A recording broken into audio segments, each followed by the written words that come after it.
అవని ఒక్క నిమిషం. ఇంకా మనం దూరం ఉన్నట్టు రండి అని అంటావేంటి? ఇక నుంచి నువ్వు నన్ను రండి అని కానీ సార్ అని కానీ పిలవాల్సిన అవసరం లేదు.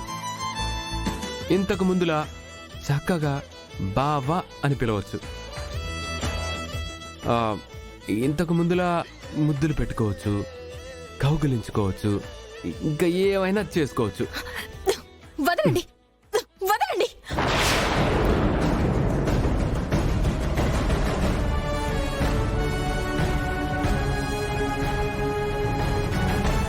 నేను ఇంటికి రావడానికి, మనం ఇలా కలవడానికి కారణం అక్షయ. అందుకే వచ్చాను. అంతేకాని అన్నీ మర్చిపోయి రాలేదు. అక్షయ్కి నాకు మధ్య ఏం జరిగిందంటే, కావేరి వలన, నిహారిక వలన, బంటూ శౌర్యల వలన నువ్వు చాలా ఇబ్బంది పడుతున్నావు కదా. నీ విషయంలో నేనొక నిర్ణయం తీసుకున్నాను. నా మాట వింటావా? ఏంటో చెప్పండి మేడం. మీరు చెప్పే దాంట్లో నాకేదైనా ఇబ్బంది ఉంటే చెప్తాను. నువ్వు నాతో పాటు నా ఇంటికొచ్చేస్తావా? నేను నా కన్న బిడ్డలా చూసుకుంటాను. ఏం ఆలోచిస్తున్నావు? నేను బాగా చూసుకుంటాను అని నీకు నమ్మకం లేదా? ఉంది మేడం. మీ తాతయ్య వాళ్ళని విడిచిపెట్టి రావడానికి బాధగా ఉందా? మీరు అడిగింది చెప్తే తాతయ్య వాళ్ళు సంతోషిస్తారు కూడా. మరి నువ్వేం ఆలోచిస్తున్నావు? మీ ఇంటికన్నారు కదా.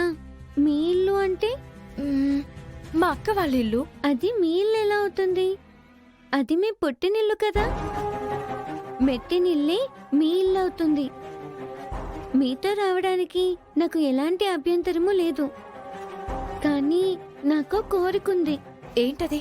ముందుగా మీరు శ్రీకర్ సార్ కలవాలి.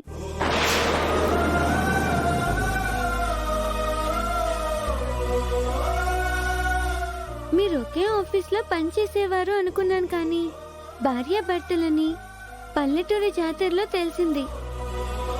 మీ మధ్య వచ్చిన గొడవల వలన దూరం అయిపోయారు. మీరిద్దరు దగ్గరవుతారంటే మీతో వస్తాను. అది కూడా మీ పుట్టింటికి కాదు, మీ మెట్టినింటికి. మీరు భర్తకు దగ్గరగా ఉండాలి, సార్కి భార్య దగ్గరగా ఉండాలి, నాకు మీ ఇద్దరు పేరెంట్స్ లా ఉండాలి. టోటల్ గా ఓ కుటుంబం కలిసిమెలిసి ఉండాలి. అందులో నేనుండాలి. అందుకు మీకు అభ్యంతరం లేకపోతే చెప్పండి. నాకు మీతో రావడానికి ఎటువంటి అభ్యంతరం ఉండదు.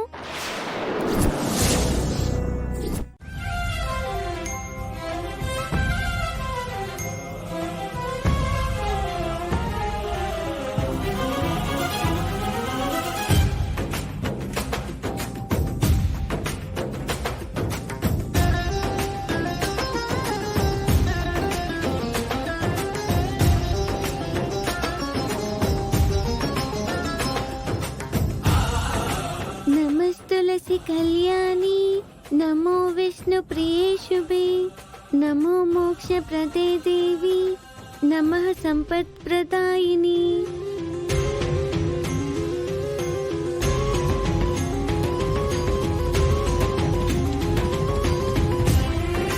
పిల్ల ఎంత పద్ధతిగా ఉందండి. అవును సుధా, ఈ ఇల్లు ఆచార సాంప్రదాయాలకు నిలయం. తులసికోట ముందు బాలదేవతలా కనబడుతున్న ఈ పాప ఖచ్చితంగా వేదవతి గారి మనవరాలై ఉంటుంది.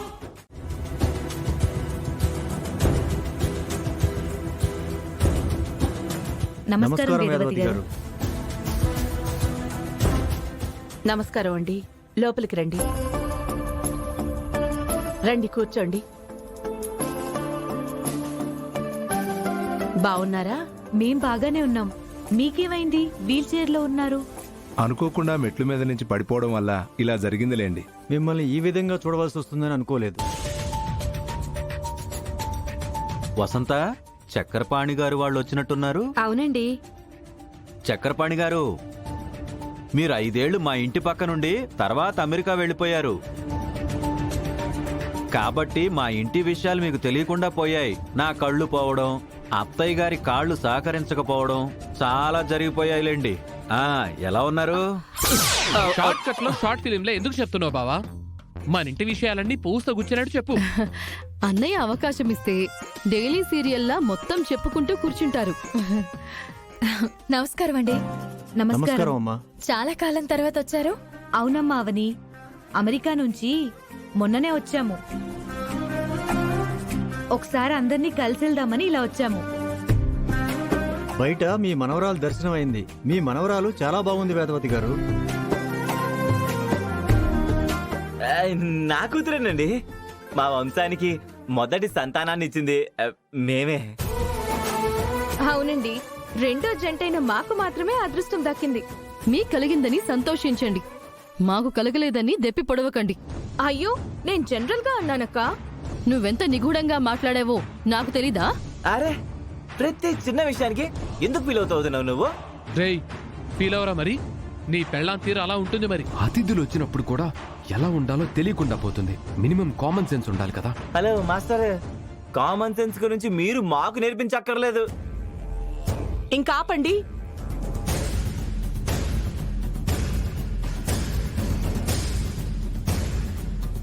మీ ఇంటి సమస్యలు ఇంకా తీరినట్లేవు. ఏది ఏమైనా మీ మనవరాలు మాత్రం మాకు బాగా నచ్చింది. అంత బాగా నచ్చిందా? నా లెక్క ప్రకారం నచ్చకూడదే. నువ్వు నోర్మై. నిహా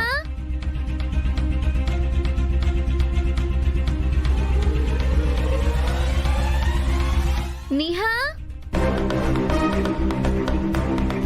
వీళ్ళేమో బయట చూసామని అన్నారు. ఈ పిల్ల రాక్షసేమో పైనుంచి దిగుతుంది. ఏదో తేడా కొడుతుంది వసంత. నీకు అవసరమా చెప్పు, సైలెంట్ గా ఉండు. నా వీడియో గేమ్ కనిపించడం లేదు నిహా. ఇదిగో ఈ పాపే మా మనవరాలు, పేరు శౌర్య.